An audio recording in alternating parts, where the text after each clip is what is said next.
What happens when two dudes, one a retired Navy SEAL commander in Colorado Springs, and the other a hippie meditation teacher in New York City, get together to discuss living mindfully? That's a great question, because we don't know what will happen either. Raw, uncut, and unapologetic. Welcome to Men Talking Mindfulness with co-hosts John McCaskill and Will Schneider. Each week, we take an authentic dive into how mindfulness continually impacts our lives, deepens our relationships, and allows us to be emotionally alive. We filter all of our conversations through the man box, where we unpack how as men we are expected to act in society, how fighting the authentic human experience is exhausting and damaging, and how mindfulness can help. Now, on to the show.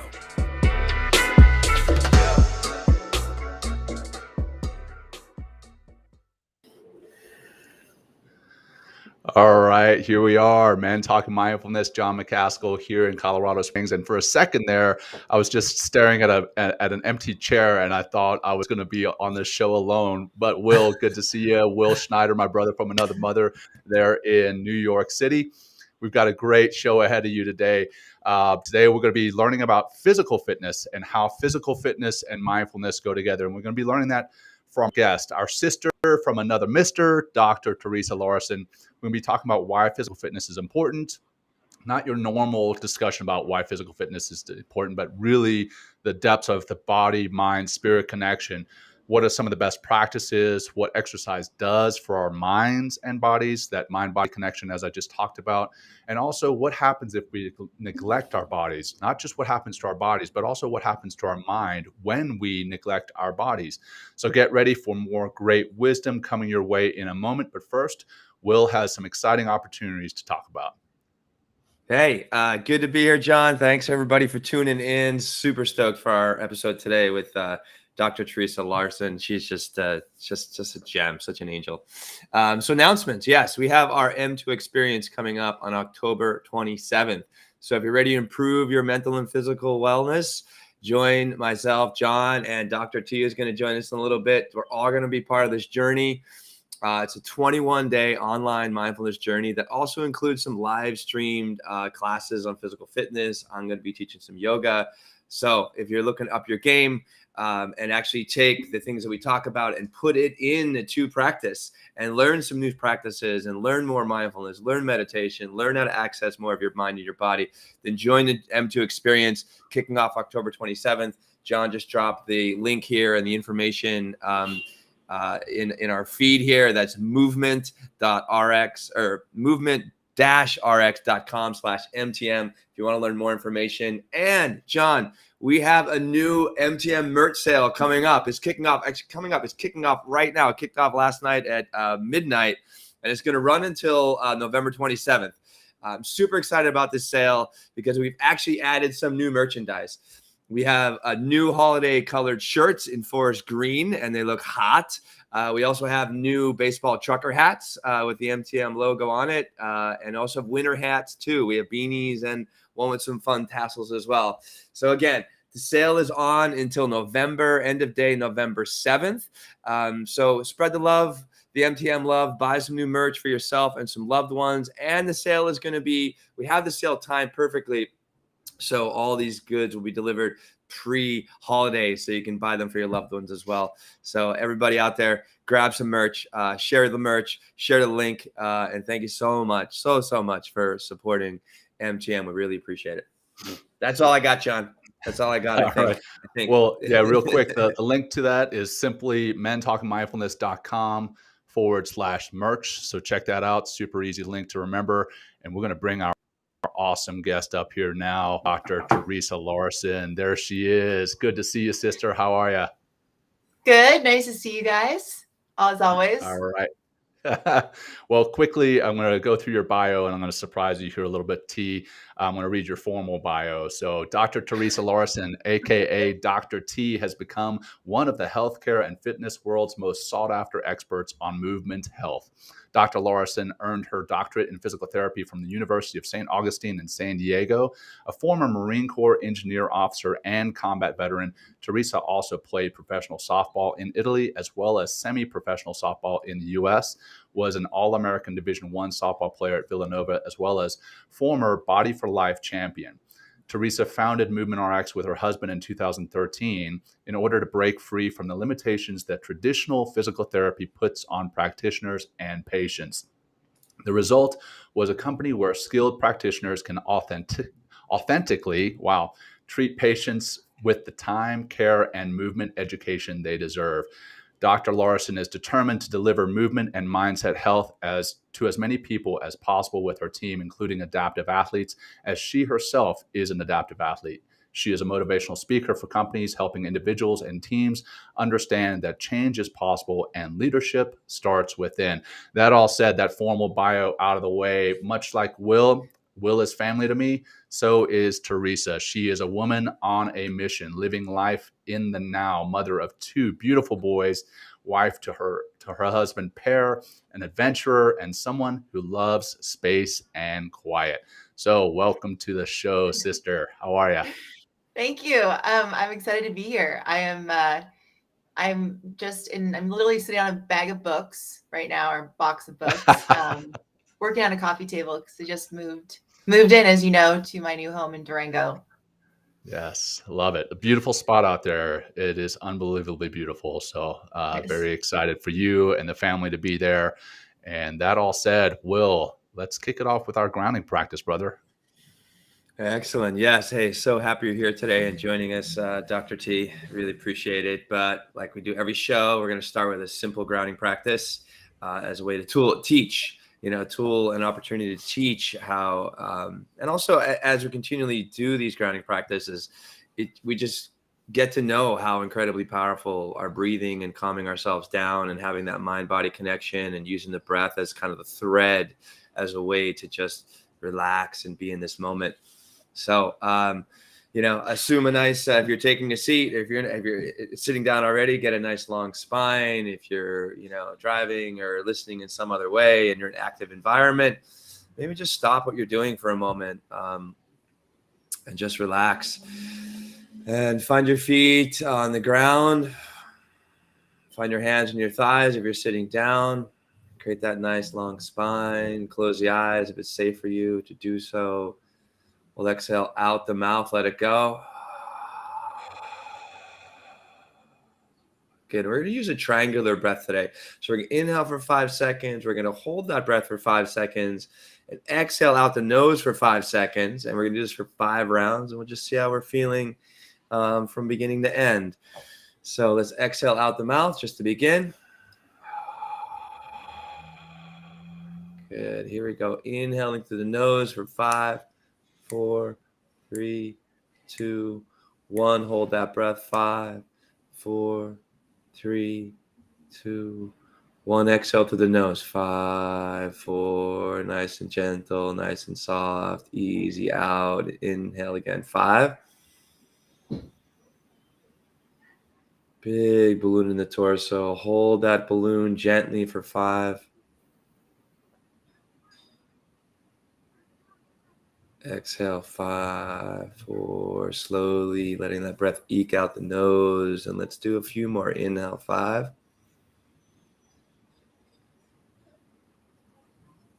Holding gently, 5.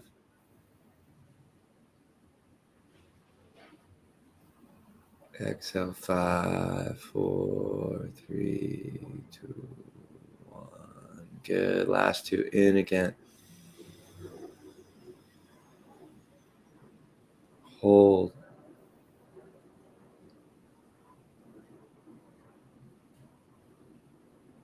Exhale, 5, 4, 3, 2, 1. Good. Last one. Inhale, 5. Holding again.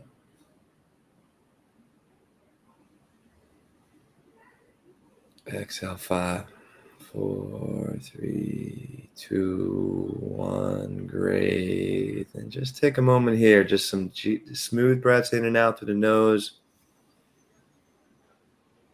Just take notice without judgment. Just note how you're feeling. Feel your feet on the ground. Feel your sit bones sitting here. Right? These are sensations. The breath is always in the here and now. The body's always in the here and now. So just come back here. Maybe put a little smile on your face. Open up our eyes. Let's get into the show. Awesome. Let's do it. T, you ready? I'm ready. I've got my Be Awesome mug All and right. There you coffee. go. The awesome swag. Yes. All right. So like we start just about every show, we read the bio, then we do a grounding practice, and then we kind of turn it over to the guest to do a little bit more of an intro as to who they are really outside of their bio and how they got to where they are. So T, if you could, how did you get to where you are right now doing what you're doing? Is this an all-day podcast? All day. Yeah. Real long form. Yeah, no. Yeah. Okay. Thank you for being mindful of your time there, Dr. T. I appreciate that. Yeah, Good. well, it's, the formal bios always are they're nice to hear, honestly. It's actually, I appreciate you reading it. It's like I've gotten better at acknowledging, like, look at this, all these things in this journey. And I have to tell everyone it hasn't been an easy journey. Like I want everyone to know that, well, there's a lot of accolades in there, a lot of things. It's didn't come easy.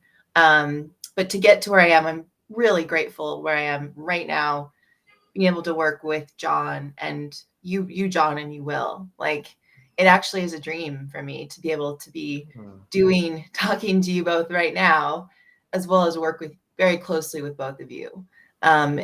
And so just a little bit about my background. I grew up with a single father. So I lost my mother when I was 10, and she was the protector in our family. And she died of breast cancer. And my father raised my brothers and I. And just to give you a little idea, my brothers are 3 and 5 years older than me. I'm 6'1" and they're like 6'8". So just to give you a little idea, like, we have a huge family, went through a lot of food, very competitive household, very competitive basketball games on Sundays, a lot of crying and blood and sweat. But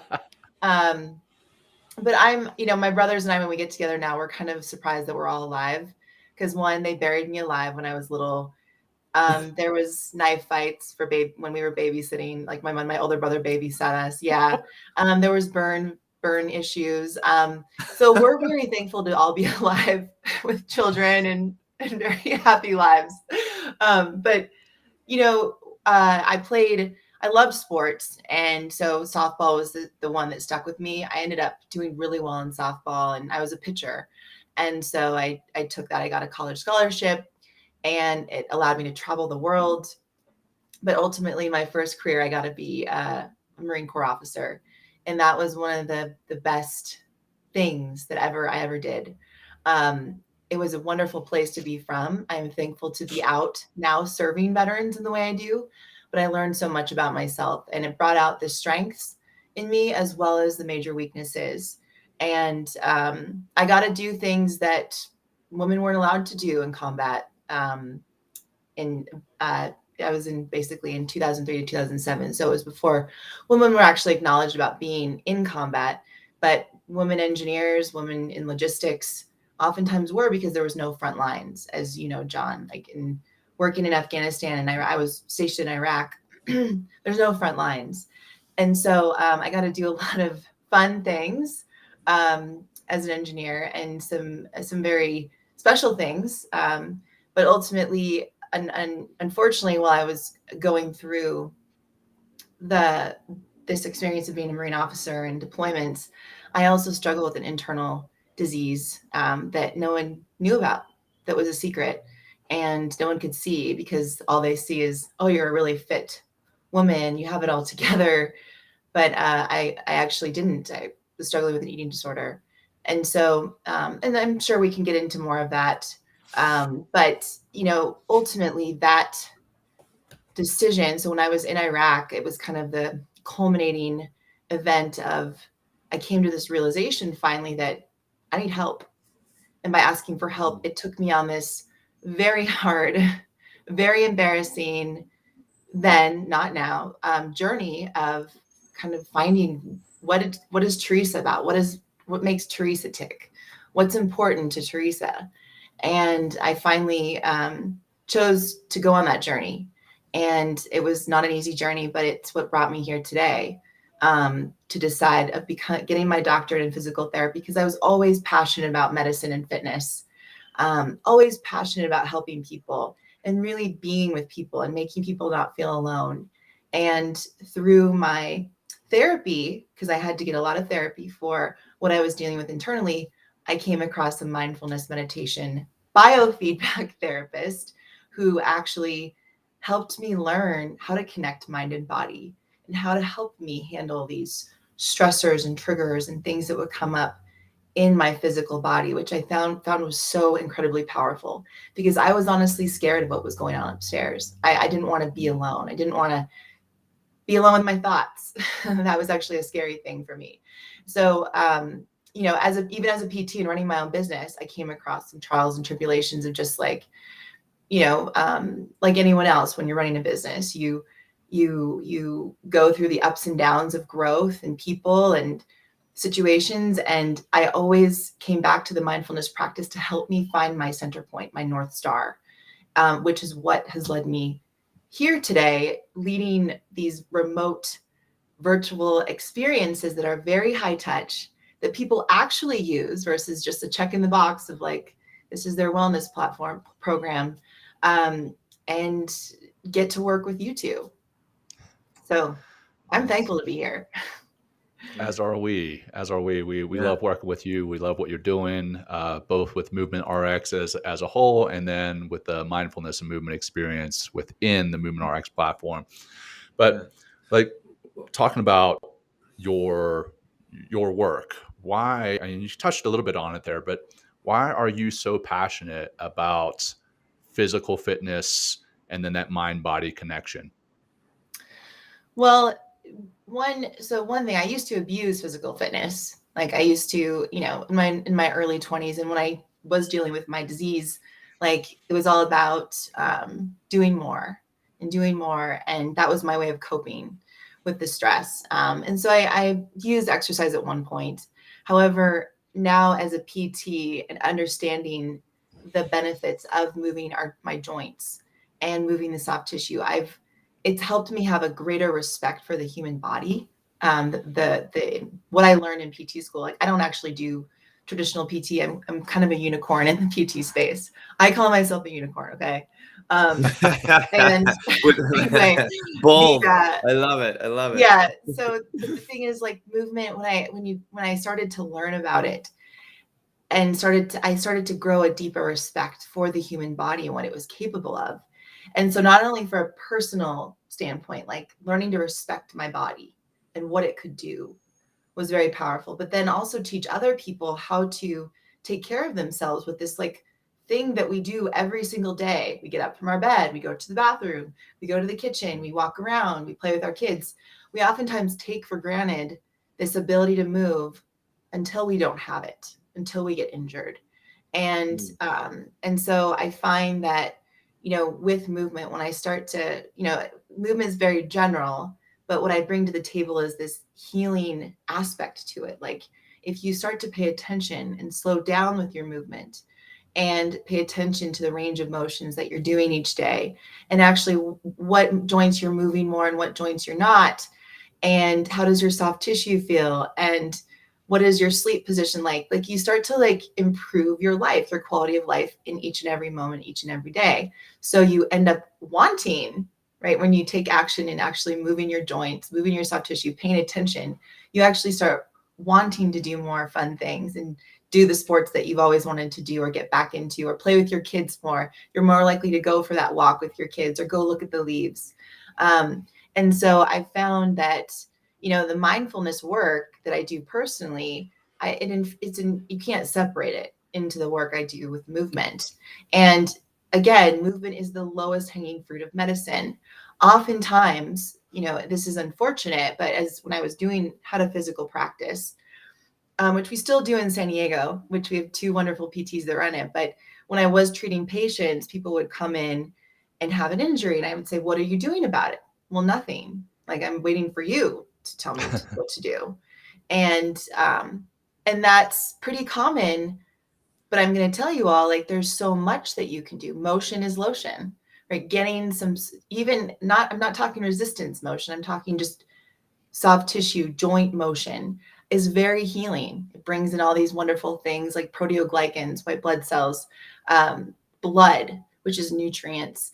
And so point is like movement isn't just about weights, weight training and fitnessing and improving your cardiovascular. It's about improving your quality of life. So hopefully that answered your question. Absolutely. Yeah. Absolutely. Yeah. No, I'm with Go you. for it, Will. And no, it's like, but you know, that movement, it's like, so, and we have, like, so why is it so important? Like, I mean, you talk about like, you know, so is there a certain amount of movement that's needed? Is, you know, there, I'm kind of just playing the devil's advocate here. You know, it's like, why can't I just continually, you know, if I'm sitting on the couch or sitting down and like, you know, walking to the mailbox or to the car every day or doing my grocery shopping, like, is that enough? Is that the movement you're talking about? Or is there something that, you know, needs to happen more? And, you know, so help me out. Well, unfortunately, these things get in the way of us. We make a lot of excuses. Your phones you're talking about? You're holding up your phone, just like yeah, I'm holding up my phone here. Okay, got technology. Yeah, so that can very much, a lot of times that can be an excuse for a lot of people. Like, I don't have time, but yet you spend hours on social media scrolling, doom scrolling, or, you know, on the toilet with your magazine for 30 minutes when really you could just be focusing on going to the bathroom and then getting done and going out and doing a quick workout or a quick movement routine. And so I use sometimes workout and movement routines interchangeably. It's just think of it all as movement. But when you think of like how much you need to move each day, so we are designed to move. We're born to move. So sitting, so if you think about it, every 25 minutes, let's say between a work day, 8-hour work day, every 25 minutes, you want to be moving for at least a minute. And you want to be, right, if you're sitting, you want to stand. If you're standing, you want to sit. And ideally, you want to work to standing more because one, it's going to create more activity in your body anyway, versus when you sit, right, your tissues become more sedentary, especially after 25 minutes, depending on what research you read, the muscles that you're sitting on just become inhibited, right? They don't work as effectively. And so to get them going again takes some time. So that's why every 25 minutes, it's really smart to just get moving. So those gluteals of yours, you know, each side you have 3 glutes, call it 6 butts, whatever, right? You have your butt, like 6 you're gonna want to butts. keep that Nice. thing active. That booty's better stay active because that protects your lower back. And you know, the biggest reason why people have low back issues is because, you know, one of the things that is kind of, it's now being talked about more, but like we sit so much, it impacts our ability to protect our lower back. Our glutes are the protector. If you're sitting all day, those things become laminated. They don't work as effectively, and that just ain't cool.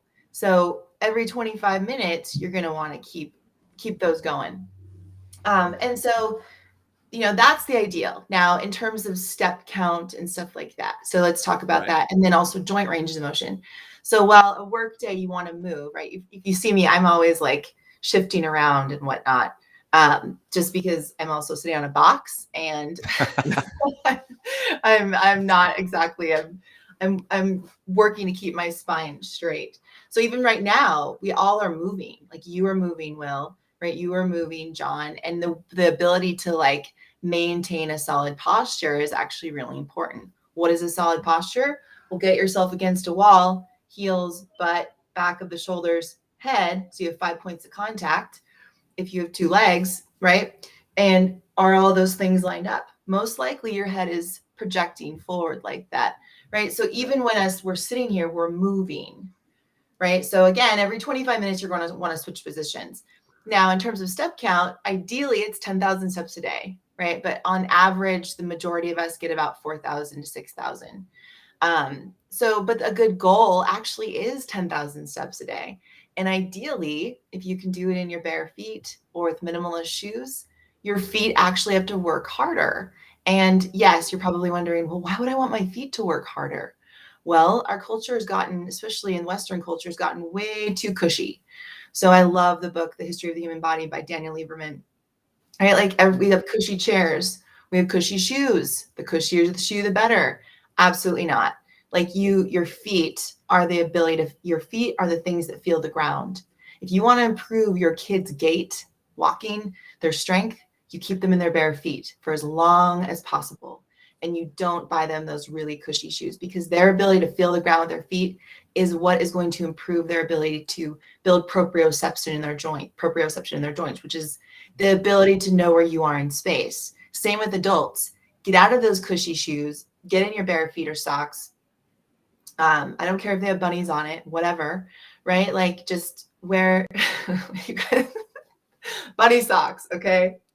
Can you do a men talking mindfulness bunny sock swag? Yeah, that'll be for the Totally. next. That'll be the next one. Okay. That'll be the next. Anyway, so but spending time moving with minimalist support allows your body to work a little bit harder, which means that it's going to build stability and strength a little bit faster, and it's going to be really good for you. So your feet, and so of course the way you walk is also really important, like being mindful of symmetry. Like is one foot turned out, is one foot forward, right? So if I were to start, give yourself small goals of maybe you don't move at all and you got to go out and move 1,000 meters. Great. Well, just keep in mind what your feet are doing. Wear a little bit more minimalist shoe each week, or, try walking in your bare feet around the house a little bit more versus in shoes or in slippers or in flip-flops. So, build, it's important to progress appropriately with these things too, right? So like, I would love everyone to stand more, but just jumping into standing more isn't the option. It's like, isn't a good idea. Like you want to progress to it each week, maybe adding 1 or 1/2 hour of standing into your workday for each week. Right. And when you walk, like think about 1,000 meters, then 2,000 meters, then 3,000. Give yourself a goal each week that's realistic. So that's important. And then it comes down to joints. So this is a big one for me. It's a big one for everyone, but especially right now in my life when just moved and there's a lot going on, a lot of moving parts, seemingly a lot of chaos. So being able to make sure my joints are moving in full ranges of motion, right? Our neck, our shoulders, our mid back, our low back, our hips, our knees, our ankles all have these major joint range of motions that they should be able to do. And if there's a restriction side to side, it's really good to know, because those restrictions don't just go away on their own. Like you got to actually work through the mobility of those restrictions or stability of those restrictions.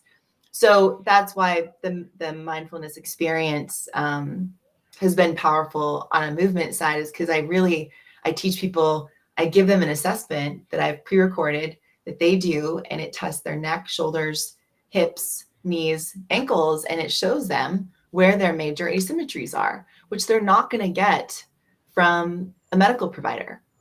They just don't have enough time to go through that. And some PTs, if they're working in the restrictions of insurance, won't take them through a full body range of motion test, because they're only going to have time and they're only getting paid to focus on the area of pain, which is usually not where the problem is. So right. That's the thing that's important to know. So hopefully that was helpful. Yeah, very. So we're at 29 minutes. Should we jump up and do some jumping jacks or something? I mean, what do you recommend we do? Let's do something. Let's do something. Oh, dude, this is awesome. We're shaking it up. Okay. Yes. So, John, thank you. Okay, what am I doing, Theresa? You might not be able to see me too. Here we go. I'll move this up. So put your chair behind you, okay? And I've got my box. And let's do some squats together. Okay, so put your feet shoulder width apart, your toes pointed forward, and think about screwing your feet into the ground so your arches are active. If you feel your arch is active, now you feel your butt is a little squeezed, yeah? You can just touch your butt too, don't worry. Feels good. Make sure that thing is on. Yeah, there we go. Now what we're going to do is take a breath into our diaphragm, into our belly. So think about breathing low, breathing in, shooting those hips back like you're shutting the door, drive your knees out, and hover just above your chair. Let's hold it there, guys, for, I don't know, 5, 4, 3, 2, 1. Breathe out on the way up. Repeat. Go ahead and squat down, driving those knees out and those hips back. Hovering. You know how to do it. Think about dirty toilet. 5, Men don't 4, hover. We just sit. 3, Yeah. 2, Pee on 1. everything. Come back up. Let's do 3 more, gentlemen. And Nice. everyone on. Hips back, knees out. Keep those arches active. Hold. 3, 2, 1. Breathe out and come up. Breathe in. We've got 2 more or 3 more. What is it? 2 more? 2 more. Hold for 5, 4, 3, 2, 1. Come back up. Oh, yeah. And this last one, everyone. Are you ready? Touch that butt. Still turned on. Good. And squat down and hover. Shift your weight side to side a little bit for 5, 5, 5. You're killing me. 3, 2, 1, and stand up. Okay. Excellent. Wow. That's my Right. favorite, watching your guys' head like bob back and forth.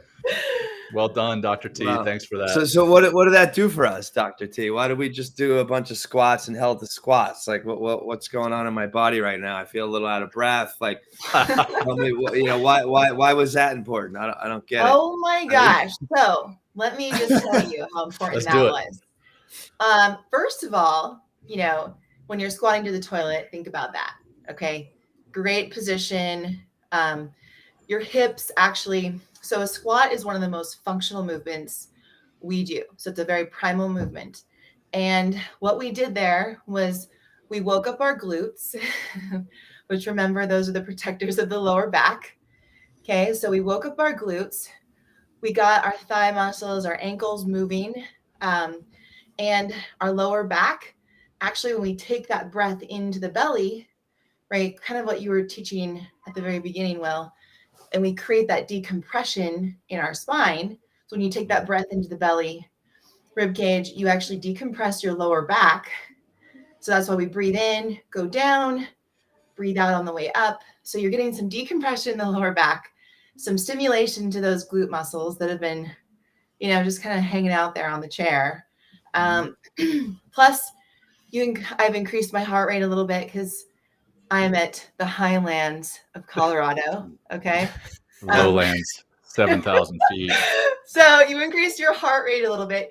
You're getting blood, which is basically nutrients to muscles and joints, to your glutes, your thighs, your quads, your hamstrings. And what you're also doing, depending on the level of the chair. So my box was pretty low, so I'm getting a really good range of motion in my hips.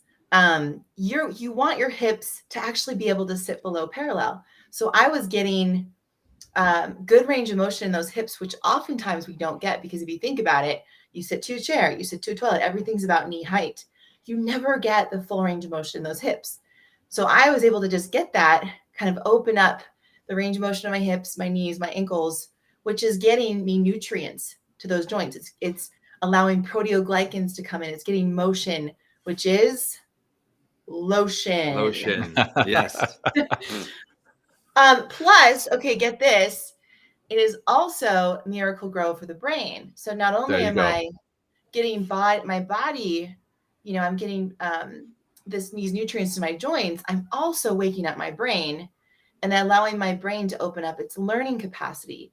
It's allowing it to open up its ability to build neuroplasticity and change, right? Every time I choose to take a movement break, I'm building a stronger pathway now. And I'm also waking up my brain little by little. Wow. So What are go ahead. Please, Chuck. Well, hey, what are the peptides? The neuro, I always mess that name up. The brain-derived neuropeptide factor. There it is. BDNF. There it is. Yeah. BDNF. So what is that? Oh, yeah. And tell us how that's released and what that does for us. You mentioned the Miracle Grow for our brains, but yeah. So BDNF is released in the brain, and don't quote me on this, but I think it's the pituitary gland. But that will have to be, maybe we can put that in the references. Yeah. But it's actually something when I look up brain body connection research, vagus nerve comes up as well as BDNF. So when you move your body, that's one of the other beauties of it's not just your body moving, your mind is moving, your attention in your mind is moving too. And the movement in the body actually allows the brain to wake up. So it starts to get stimulated, just like the muscles in your glutes, right? Your glutes, your thighs, your calf muscles, your lower back, the muscles that support you, right? The BDNF is doing that in the brain. So it's like stimulating that brain-derived neuropeptide factor to release and start waking up different areas of the brain. So therefore your ability to learn. And even right now, I'm more focused than I was. Not that I wasn't focused on you guys before, but I'm now just a little Get more focused, Dr. T. focused Come on.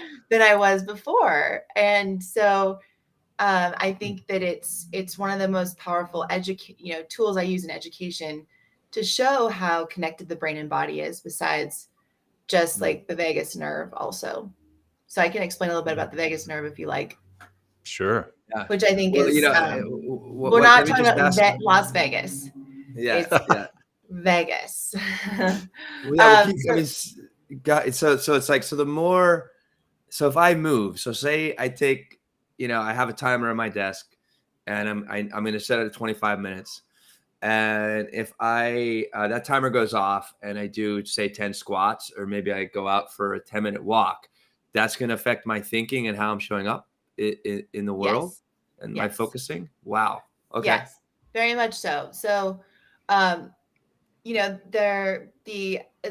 just touched on the ability to get outside is also another stimulant for the BDNF, right? To be in nature, fresh air, your eyes looking at beautiful colors, like those are also stimulants. When you're walking outside, right? That's secreting BDNF. When you get good sleep, it's secreting BDNF.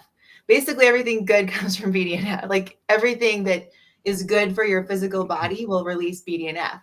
The better food, the more whole foods you eat, right, which affect mood, release BDNF. So yes, so you will become more focused. There's some research actually behind, and I forget which journal put this out, but 20 minutes of movement at moderate intensity actually improves your ability to learn. So like it increases your learning capacity, which really I could have known when I was in grad school, because I don't think I moved and I was in poor postures for a long time, even though I was at PT school. So that's 20 minutes. That's 20 minutes of movement. Yeah, just 20 minutes. So if I were to go out and just do a quick walk with my kid in a stroller, right, that's really helpful. If I were to go, I use, my TRX equipment, and I'll go out and do a simple movement routine that just moves different parts of my body, right, for 15, 20 minutes. I'm already more clear-headed and more capable of retaining information, right? So in that executive thinking center, like my brain is able to retain more information, which is really, really helpful for all of us, because, all of us are researchers here, constantly looking up information, and needing to use our precious time. And so if you want to make use of your precious time, like as you always explain, John, take the time to move your body, take the time to move your attention in meditation. Get that return on investment, right? Mm-hmm. Yeah. So we've talked a lot about, how the physical fitness affects the mind. What about flipping the script, and how mindfulness and meditation can improve your physical fitness, your attention as you're working out, your perception of what you're doing in the gym, et cetera? Can you talk to that? Yes. And this is, I think, one of my favorite things. So what I've seen with the experience so far is that how the mindfulness has impacted the people in the group with their movement. They're more aware, because what mindfulness does is it makes you aware of your being in the world, right? It makes you aware of, it brings up, there's some pain points that'll just come up. It helps you, like, make you be aware of how you are with your spouse, with your kids. what your body is feeling like. And when you start to turn your attention to, oh, what am I feeling like? What's coming up for me? Where do I feel the most restriction? Then you become more aware of how you're moving throughout the day. So it's like you need that baseline of mindfulness to make you a better mover, to be honest. And mindfulness is in a lot of like very high performing athletic programs, building this awareness, visualization, meditation, to create this sense, this state of being aware in the moment.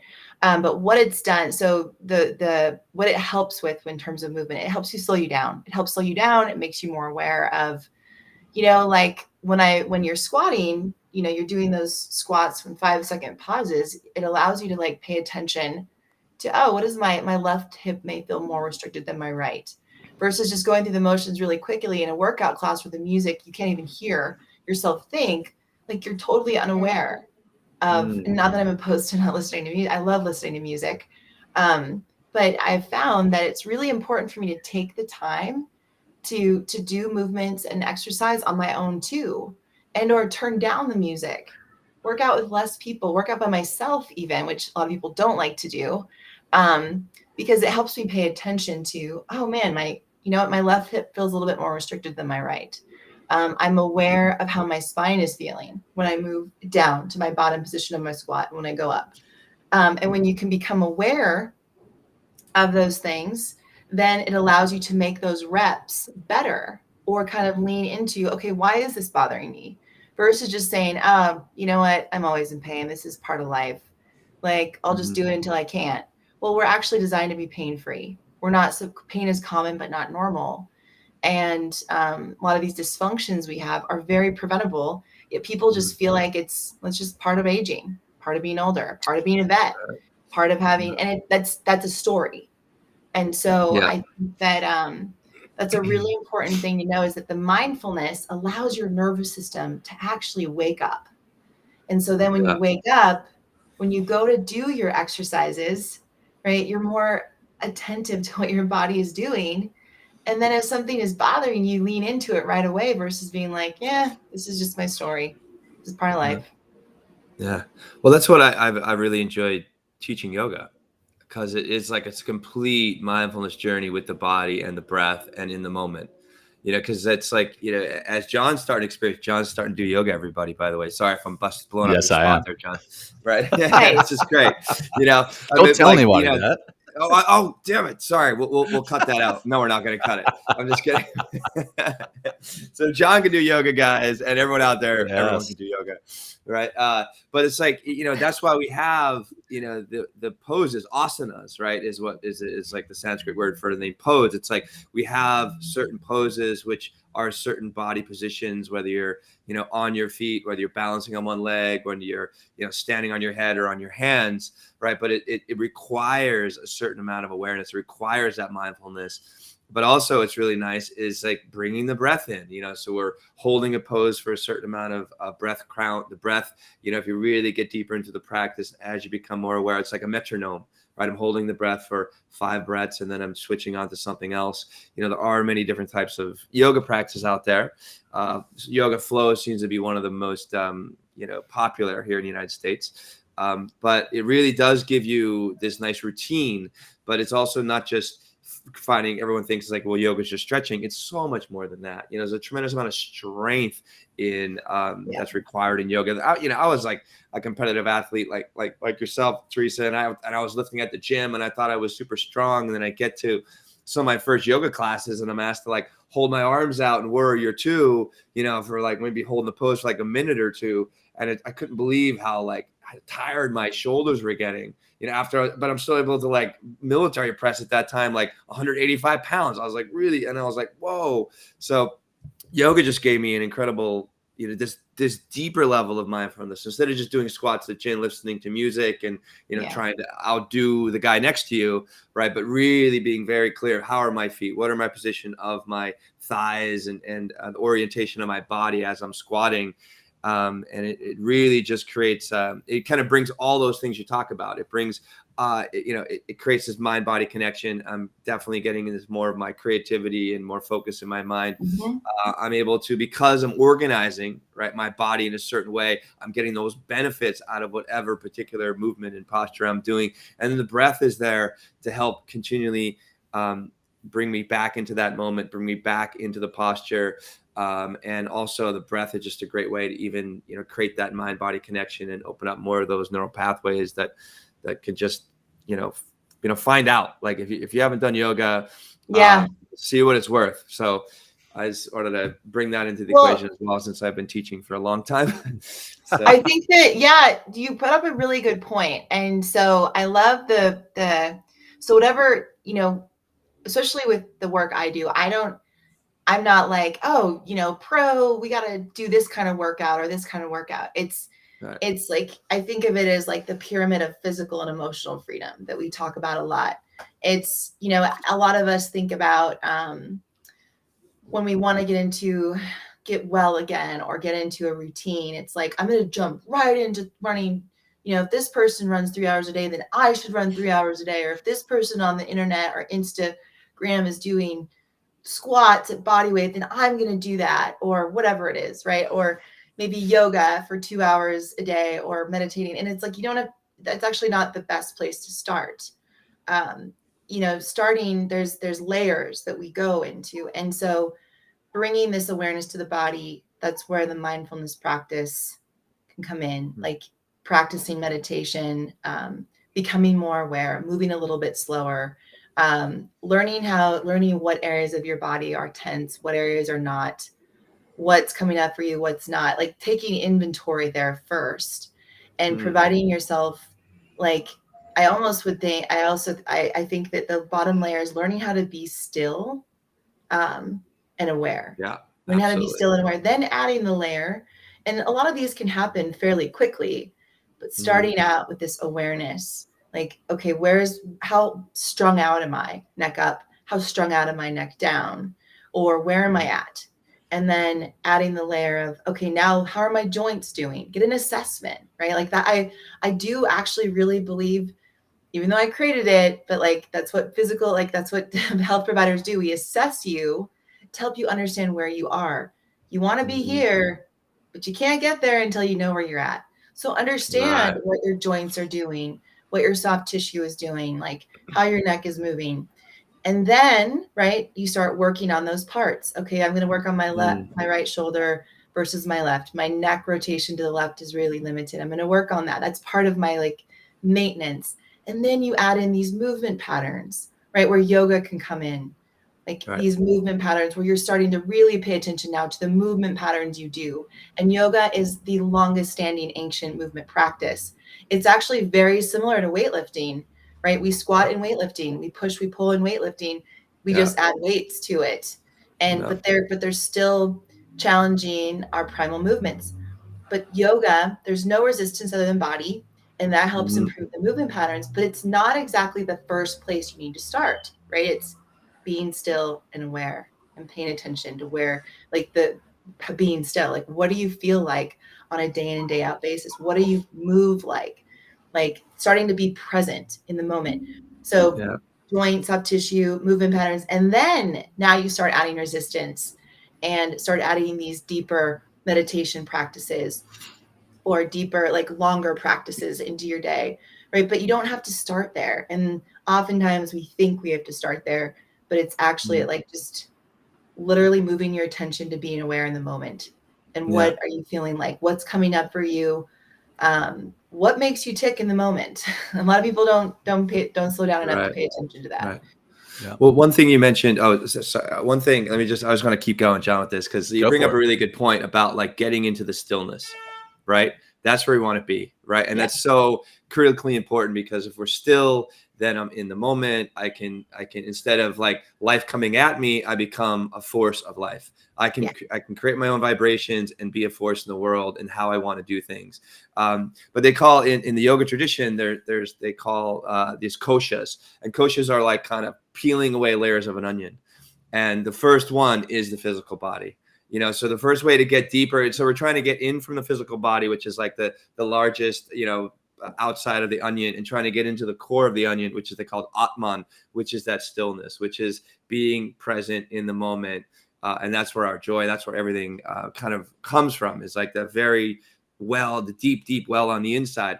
But we have to start with the physical self. That's why, in the yoga tradition, there's actually called the sutras, right? Which are like 8 limbs. It's not just yoga. People think yoga is just like just doing the asana practice, just doing the movement practice, but that's just a way to get into the body. And then once we become more aware of the body, then we can become more aware of our emotions. We can be more aware of our thinking. We become more aware of our relationships or how we're in the world. And then we can get into our relationship deeper into ourselves. We can access more of that stillness.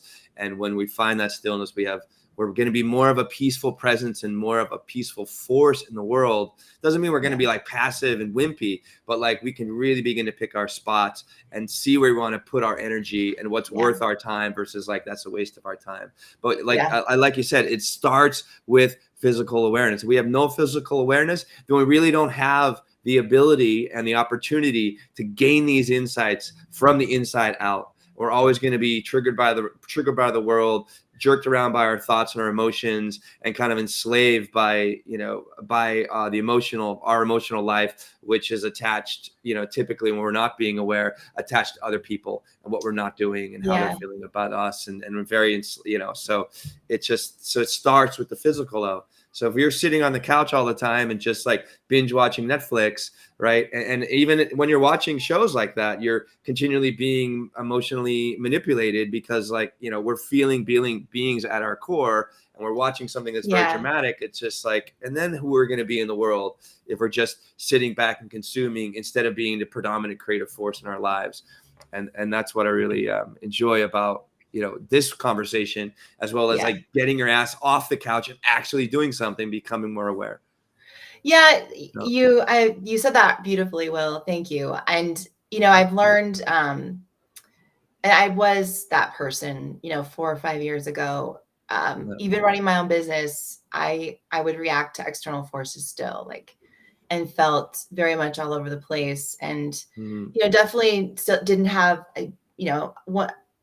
Eating disorder is an addiction, so it's kind of like being sober. I've been sober for a very long time. However, things still would get to me, and but this process of building this awareness in my life, and slowing down and moving my attention to what matters. The practice of it has very much been so fulfilling. And I could probably cry talking about it more. It's just it's because I remember those dark moments, those dark times of I just can't get out of my head, or I would be doing things that I just didn't want to do, or I'd choose to work, with people I just didn't want to work with, but I thought it was the right thing to do. But I was letting all these external forces kind of rule my life, and it gets to you. And I know a lot of people can relate to that. I know what numbing looks like, right? Sitting on the couch and just watching TV, or wanting to down a bottle of wine at the end of the day, or sugar, marijuana, whatever it is. I know what that's like. And I also yet have come to a place of being compassionate, even to those individuals who may not get it yet. It's like, you know what? Maybe some of you listening may not get it yet. However, I challenge you, and we challenge you to lean into these numbing behaviors and kind of think about what are you hiding from? What are you trying to run away from or not focus on? Is it your relationship? Is it your loved ones? Is it your love for yourself? What is it? And lean into it, because it'll only make your life better in the end. And by no means is the path easy, but what I do love is that the tribe that we're building through your Men Talking Mindfulness and the experience is that there are people on that journey. And it isn't like an I've arrived journey. It is a choice daily journey. But it is really nice to kind of have the skill set to be still and move my attention to what matters. Because sometimes I can get still hijacked by my amygdala, which I've heard you guys talk about the amygdala hijack a number of times. But I know what that's like. Yeah, please. Yeah. It sucks. It totally sucks when you just can't get out of this spiral. and you start grasping. And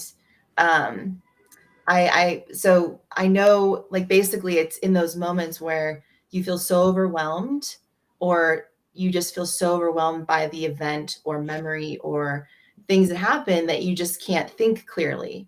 And so, even my husband, who, would share with me, that wasn't my coffee, by the way, that was just on my desk. My husband would share with me, like, you don't really make a lot of sense. But he would, but he's learned over time in our relationship to how to be with each other. And he knows what it looks like for me to be amygdala hijacked. Thankfully, it's so much less.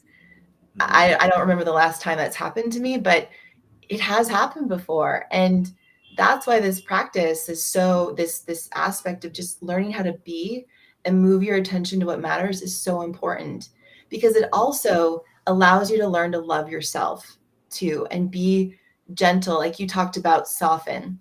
When you soften your body, not like soften as in like when you learn to soften and decrease tension, it also influences you softening up here. And so, like, literally, I can now look at these past experiences that used to hijack me, and say, I'm human. I'm a human being. I made decisions. I did the best I could in that situation. And I thankfully learned, and I've chosen, I was able to take a step back and now choose a little bit more thoughtfully on how I want to live my day now and who I want to be around. So, I want people to know out there, because I get this a lot, like, oh, you look like you have it all together, and you've got all this stuff, and it's like, look, I'm just like you. We're just like each other. Yeah. Social media has a way of making everyone look like they have it all together. But I want to come first of all. I love that you've kind of gone on that journey and discovered compassion for others, and more importantly, or almost more importantly, compassion for yourself. That's so huge. But I also want to come back to what Will was talking about and you were talking about, is that stillness, right? And I know Ryan Holiday has that famous book, "The Obstacle is the Way," but he also has the Stillness is the Key book, and it's a fantastic read. And that's where, another place where mindfulness comes into improving your physical fitness. And because it improves your physical fitness, it improves your overall wellness. So mindfulness, if you're using mindfulness while you're working out, so as you've touched on already, Theresa, is paying attention to your movement, being aware of your mobility, being aware of where you may have a hitch and a catch and that kind of thing. Paying attention to that while you're working out actually improves your ability to get into the state of flow. Mihai's book, all about getting into that state of flow and how important getting into that state of flow is for your mental health. And as you get into that state of flow more often, then you're able to sleep better. Because you're sleeping better, your mental health is improved. So it's this compounding thing. So you're paying attention to the moment, being mindful right there, being mindful while you work out. Even though you're moving, you're still being kind of still in your mind. Then you get into that state of flow more often, then you sleep better, then it improves your mental health. It's kind of a wild circle, but I love everything you're talking about with the benefits of implementing mindfulness for your physical fitness routine, but also that mind-body connection and where that stillness comes into play, even when you are moving. Yeah, it's like sometimes, especially with some of the audiences that I speak to, like the veteran audience, or I would travel for CrossFit for a period of time too, a few years ago, and the physical always was the biggest thing, right? Like training the physical body to improve said performance. But it's there's so much more. There's actually a big missing component to what I taught, which is why I'm doing this now, is that ability to like slow down, add some tempo to your movement, hold the bottom position. How strong are you down there? Like, do you even know what your spinal position is when you bend over? And it's interesting. A lot of people, when they bend over and I say, okay, keep a flat back, they can't. Mhm. Like everyone try it, right? Not right now, like listen here, and then go into the bathroom and bend over, kind of like you're shutting the door with your hips and try to keep a flat back. People will have a really hard time doing it. And I'm sure, Will, in your yoga practice, you might see the challenge of that. That's the Yep. deadlift position, right? When you're picking up a Yep. laundry basket or a kid, Yep. if you can't maintain a flat back, right? Just think of that Yep. repetition over time. It's going to affect your lower back. And so like literally just holding yourself in that position and paying attention, like, what does my lower back look like? And usually after an injury, you have no idea, because that's the whole point. Your body's been hijacked to improve the injury, to guard and make sure that that area is safe. And you got to retrain it. But first, you got to even know like where you're at with your injury, what you're feeling like on a daily basis, right? Which comes that mindfulness, that paying attention, that slowing down piece. Well, I think it brings up a great point, because one of the reasons that I think I'm seeing a lot of in the yoga world, and a lot of the stuff that even I teach in the corporate world as well is trying to get away from, I call my office postures, all that hunching, which is creating, and I think it's just going to be, and we're totally in the right space. Like the work that we're doing for like decades to come is because of postural kyphosis, right? Which is like a hump back. Like as soon as we drop our chin, right? Oh my gosh, yes. Right. We drop our chin. Our head is 10 or 12 pounds. We drop our chin down. It puts 60 pounds of pressure in our neck, right? And then we round our shoulders. We have no opportunity, right, to create that flat back, because we're in so much of this time all day. I love what you said earlier, that 25 minutes, that cutoff, so we can stand back up, right, kind of get out, release ourselves from those hunching office postures, open up our chest, right? We're filling our lungs, and if our chest naturally lifts up, we're going to actually have an opportunity to create more breath and kind of get away from some of that extensive hunching, which just really, it not only fucks with us physically, right, but also fucks with us mentally and emotionally, because this is what depressing the spine. We drop the chin, which depresses our spirits and depresses our thinking. So what about like how with those office go please. No, I love office posture. Woo! Let's talk about it.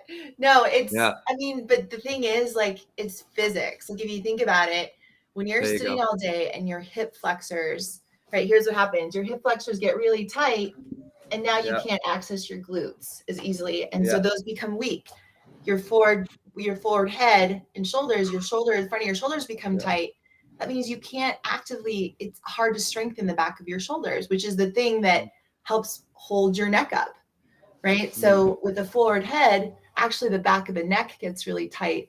And this area, these cervical flexors become weak, which is why a lot of us end up having stability issues with our neck, because these become so weak. And you are totally right. With every inch forward your head is, right, that's 10 or 11 pounds of pressure going into your spine. So if you're like, this is one thing, but how often do you see people on their cell phones like this?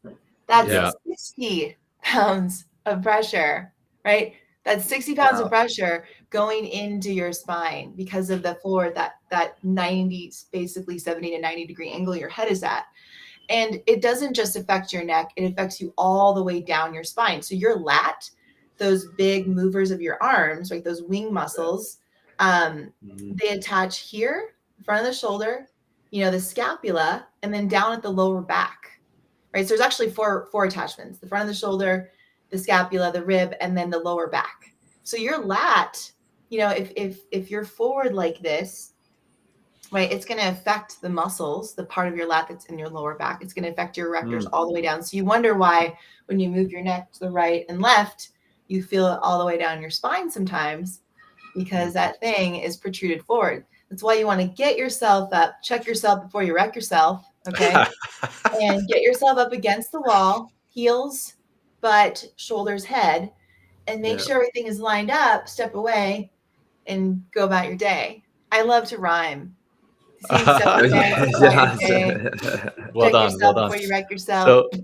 So, don't claim credit for check yourself before you wreck yourself. That's a classic. You can't claim credit. Would you like me to rap now?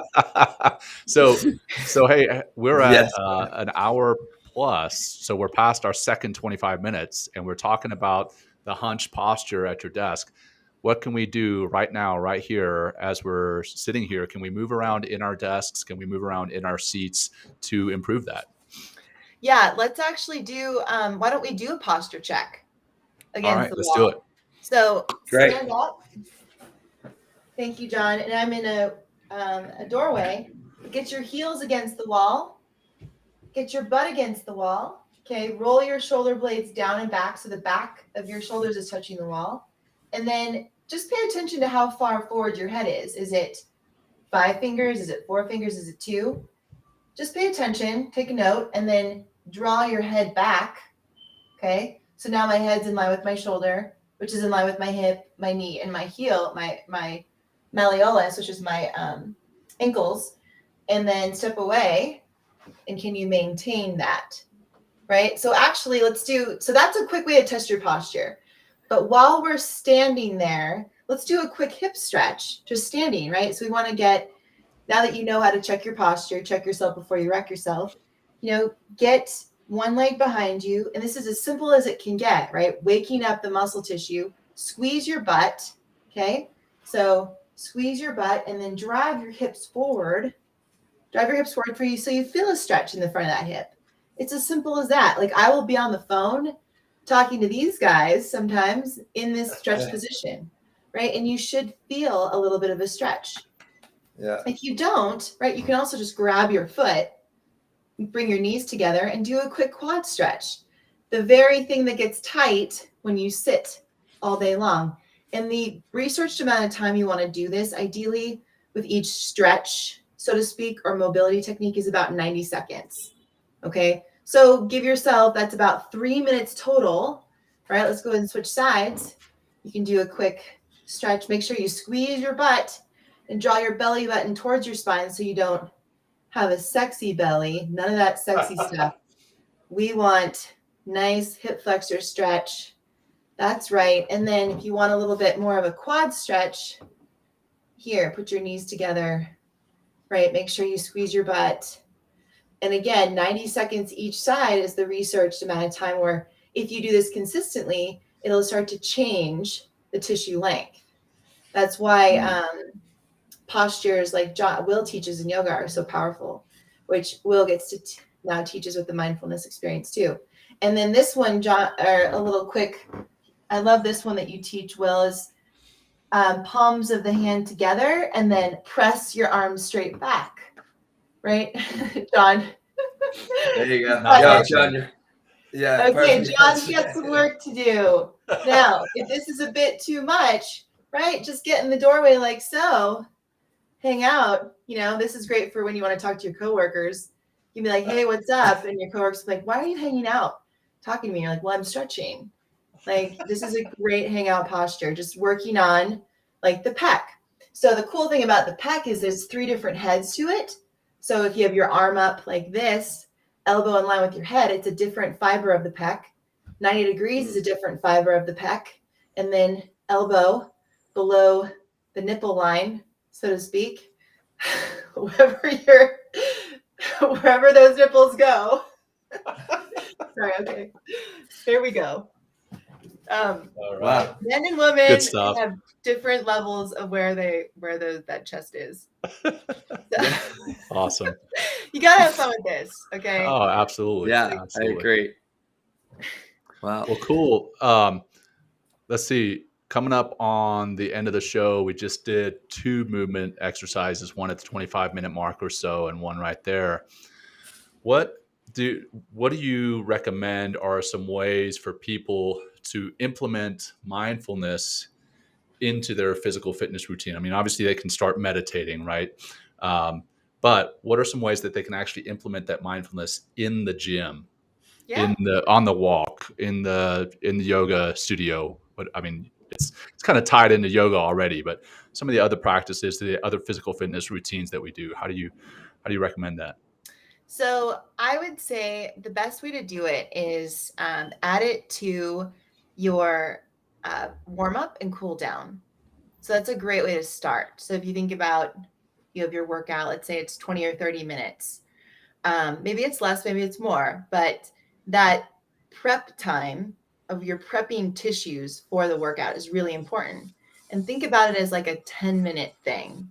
And then the cool down is, 5-10 minutes too.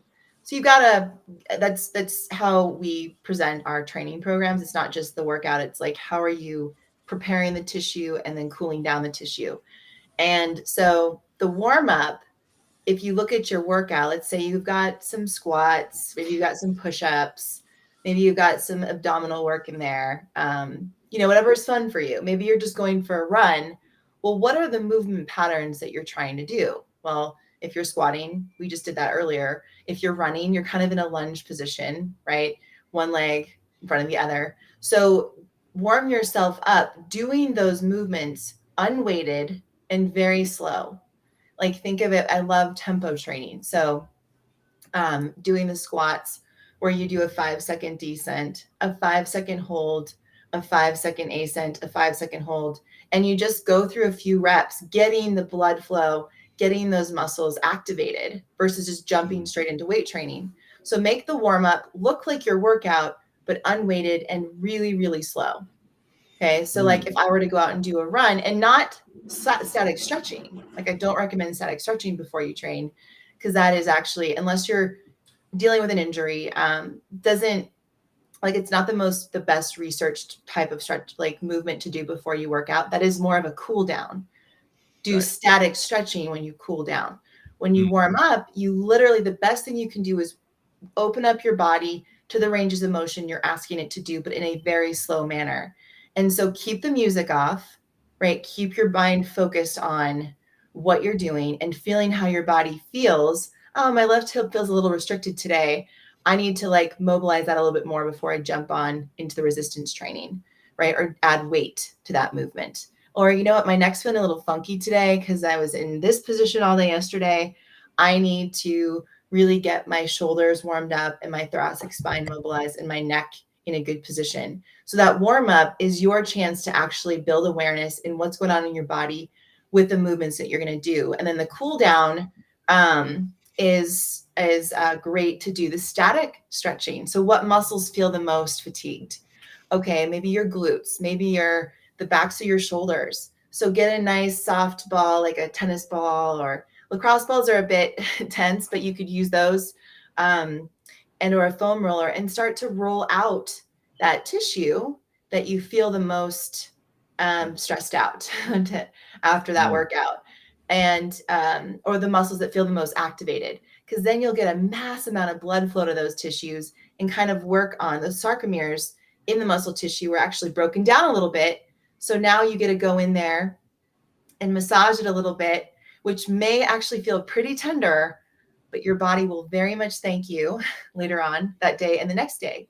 And oh, by the way, getting some nice, like soaking in a warm hot tub or a bath, getting some heat to those tissues is also really nice post-training.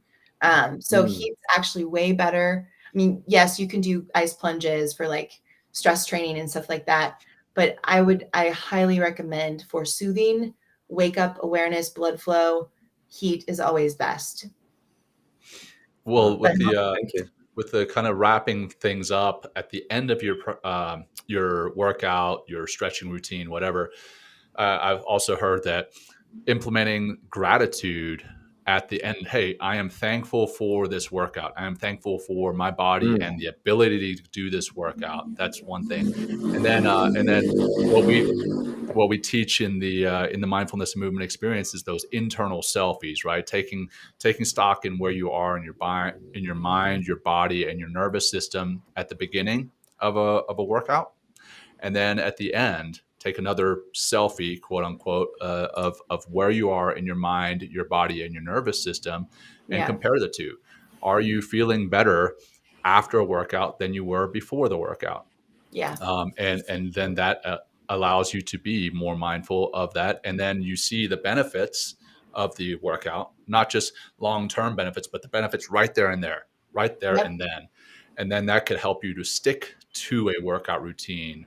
It may actually increase the stickiness of that workout routine. So it actually helps in that way as well. So that's another way that I've heard to increase the mindfulness in your workout routine, which ultimately increases and improves your workout routine. So Yeah, I that's do. good. I love that. I think when at the end of the training, more often than not now, without even knowing it, it's because I used to in the past, compare myself. Like I didn't do enough, right? I always would jump to that number 4. Like I didn't do enough. I didn't run longer. It was always negative. And now, I've learned to, through the mindfulness work, is connect the fact that I am in a season of my life where I am okay with, I know that movement's important and constant movement. So, I always look at my grandmother, 105 years old, who ballroom danced, right? She just passed away Amazing. this last year, but she never worked out a day of her life. She just moved a lot. And she was the Yeah. spark plug of a human. And, Mm. when I think about what makes me happy and what I enjoy, it's not high intensity functional fitness. I like to just move and stress my body and be appreciative of what my body can do. Sometimes there is intensity in there, sometimes there's not. But I've learned to be grateful for the fact that my body can go through these ranges of motion. I can pick up my really heavy children. I can move a bunch of boxes. I've got the ability to do a lot. And I think that's really important. I more often than not acknowledge that at the end of my training. Like even if it was a 10-minute thing, I was like, I'm glad I did that. And it makes Yes. me happy that I did it. And I actually have a little journal where I put a sticker on each day. I commit to a period of time of moving and flowing in a way that makes me happy, which is typically outdoors with my kettlebell and a T-Rex hanging from a tree, or even lifting my kids because they have a great time. Or the other day I was actually lifting, I had no equipment. I was lifting logs, and that made me really happy. I felt I was back at growing Oh up in no. my log No. cabin. No, I Yeah. hate logs. Don't talk to me about I lifting know logs. we didn't have the special really heavy logs. These were dried out logs for fire. I know. Yeah. Yeah. But it was, Yeah. I think that is a very powerful thing to add to your movement routine, your training, is that gratitude. And then know that there's seasons of your life. I always look at right now, when I was in my 20s, I was, training, I was a Marine, I was training as a professional athlete. Training was a big part of my life. Now I'm running a business, I have a family. Training is different. It's not how I make my money anymore. It's not how, but it is really important to be healthy. So it just Mm. looks a little different. And so instead of Mm. trying to be like I was or be like someone else, I'm just being really present, right? To talk about awareness of where I'm at and doing what makes me happy and healthy right now, which Yeah. right now is not high intensity. It's moderate intensity movement each day that I can do with my kids. There you go. Yeah. Well, you bring this is the last thing I'll say. It's you bring up a great point about your aunt or your grandmother, My 105, grandmother. right? Your grandmother, right? It's I mean, we can still move as we age, and Yep. just dancing. I mean, God, dance has been a part of our humanity since the dawn Yeah. of human beings, and I mean, it's just something simple as that. Again, we talk about taking a walk, going for a run, but just easy, simple movements to keep the body alive, keep reminding us that we have a body. I think we're so attached to, the news cycles and the media and consuming content. And, we forget that, if I like to think of our car, our body as a car, right? And if we take care of that car, kick the tires, rotate it, oil change, clean the inside, the cars are going to leave us stranded. But if we neglect our Yeah. car, it's going to get rusty, the tires are going to get flat. Oh, Then, we're trying to go on a hike one day, and all of a sudden, boom, our body gives out and we're stranded, on the side of the road of our hike because we haven't taken care of our body.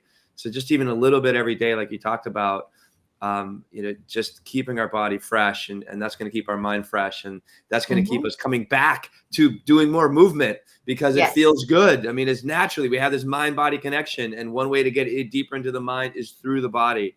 So really enjoyed all the stuff and information you brought to us today, Dr. T. So thanks Of for joining course. and sharing your wisdom. So appreciate it. Yeah, T, well, what have we not covered that you want to make sure our audience hears? Oh my If anything. goodness. Well, we covered the kind of the emotional and physical pyramid, right, of where we want you to, where I would like all of you to think about starting, even if you're on a training program right now or doing this really fun app. Like, think about how tense you are on a daily basis, where you hold tension, what's going on upstairs versus downstairs. I think that's important to know and be aware of because it's life-giving. We covered like best ways to warm up and cool down and kind of implement mindfulness.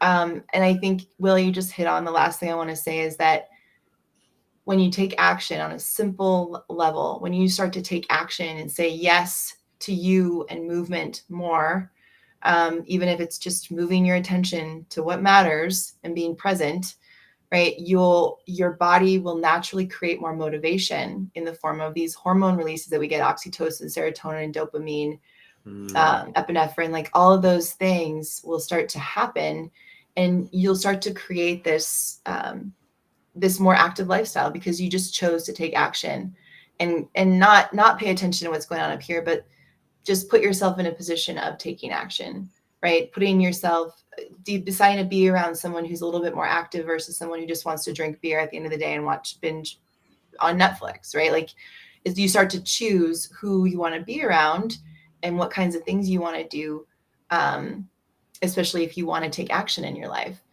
and that will breed motivation. Yep. So I think a lot of times we think other way around, like, well, I need motivation to start absolutely. doing something. Yep. So Yeah. you don't. For sure. Yeah. All right. Well, what about if people wanted to find more about Movement RX, whatever? What's the best way for people to get a hold of you? All the things. Okay. Well, you can find me on LinkedIn. So Dr. Theresa Larson on LinkedIn. You can, on Instagram and Facebook too. My company is Movement RX. So movement-rx.com, where you can look at, our mindfulness and movement experiences. We've got physical therapy in San Diego. And we do, so you can find out about all things that we do on movement-rx.com. Right on. Right on. Well, this has been a fantastic show, Theresa. Yeah. And I know we asked you before the episode, and I just want to check in with you and see if you're still comfortable, leading the closing practice here. And before you Yes. do that, I also have to comment that I removed the chat off the side there because somebody started to post about hot girls on YouTube, and that's not what we're here to promote. So if you saw that, please excuse that. But that's why we removed the chat off the side during the live. Always takes one. I know, right? It can contaminate. Yeah. So anyway, Okay. back over to you, T. Okay. On that note, talk about moving your attention. Let's move it to what matters here, everyone. And maybe Yes, that let's person do needed it. that reminder. Yeah. Okay. So I would like everyone to, if you're in a seated position or a standing position, ideally get into a position where you feel relaxed, but I'd like your spine to be straight. So in order to do that, just drive your knees out a little bit. So it kind of allows your pelvis to sit in a more neutral position versus your knees together. So knees are out slightly. Roll those shoulder blades down and back. So you think of the right shoulder blade pointing towards your left butt cheek and your left shoulder blade pointing towards your right butt cheek. And then go ahead and tuck your chin back, almost like you're giving yourself a frog chin, or a frog chin, a sexy double chin. Yeah, whatever. Could be a frog. Yeah, it's fine. And smile.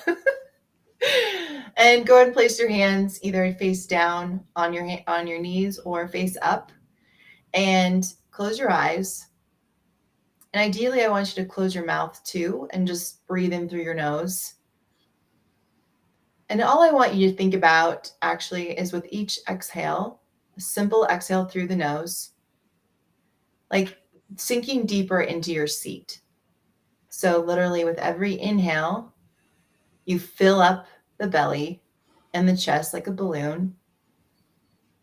So top to bottom to top. And then when you exhale, think about sinking deeper into your seat, or wherever your points of contact are on the ground, your feet, your seat. So if you feel tension in the left shoulder, let that fall. and sink into the seat. If you feel tension in your frontalis muscle between those eyebrows, let that tension go on the exhale. And now I'm just going to be quiet for about 30 seconds, where you all just think, inhale and exhale, let the tension go. You might even feel it in your pelvic floor. You might be holding there, tension there. Relax the pelvic floor.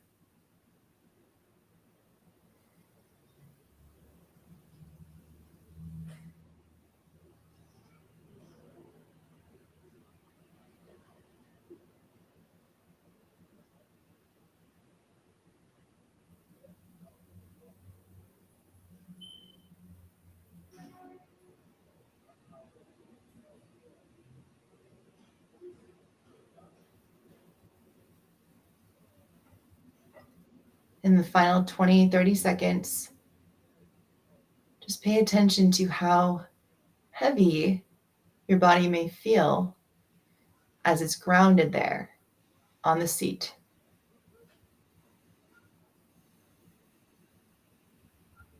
Don't worry about taking a big breath in or exhaling long. Just be aware that the inhale is coming in, and with each exhale, you're just sinking deeper.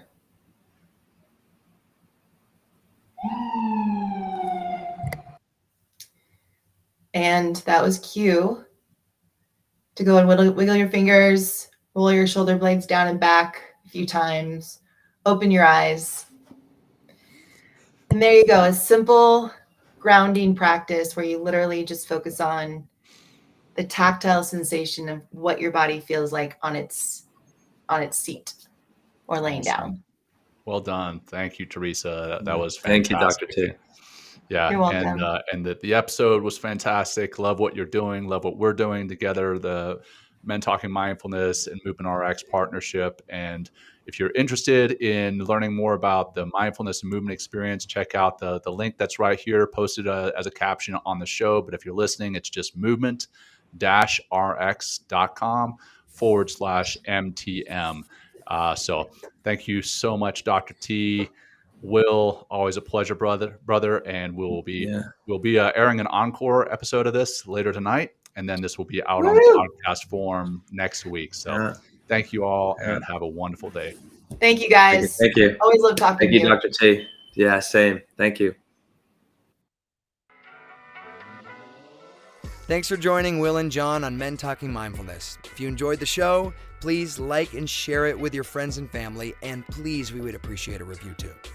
Until next time, this has been Men Talking Mindfulness. Thanks for showing up.